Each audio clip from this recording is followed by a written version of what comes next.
السلام عليكم ورحمة الله متابعينا وطلابنا الأعزاء. هذا الفيديو الجديد اللي راح أوضح لكم هل يوجد هنالك يوم غد عطلة، يوم الثلاثاء هل هنالك عطلة، وكل هذه التفاصيل راح ننشرها بإذن الله عبر هذه القناة. فقبل ما أبدأ في المقطع وقبل كل شيء اشتركوا في القناة وفعلوا الجرس. متابعينا وطلابنا الأعزاء، تحديدا في السنة 2022 وفي سنة 2021 وفي سنة 2022 تم تعطيل الدوام بالنسبة ليوم 3/1 من كل سنة، بسبب اللي هو استشهاد قادة النصر بحسب ما اللي هو عبد المهدي المهندس وقاسم سليماني وغيرهم من هؤلاء الشخصيات اللي استشهدوا في هذا اليوم.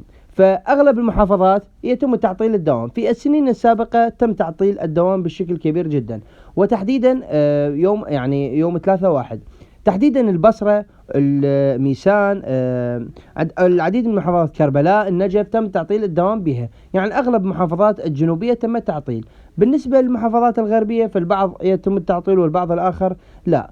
بإذن الله راح ننشر كل الأخبار العطل عبر قناتنا التليجرام. هسه البعض راح يقول زين شلون أكو عطلة لهم أكو عطلة.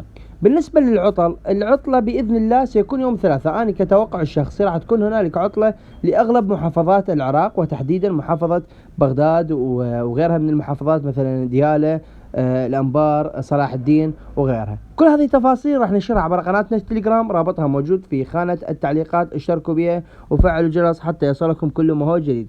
تحياتي للجميع، مع ألف سلامة، شكرا لكم على حسن المشاهدة، تقبلوا تحياتي.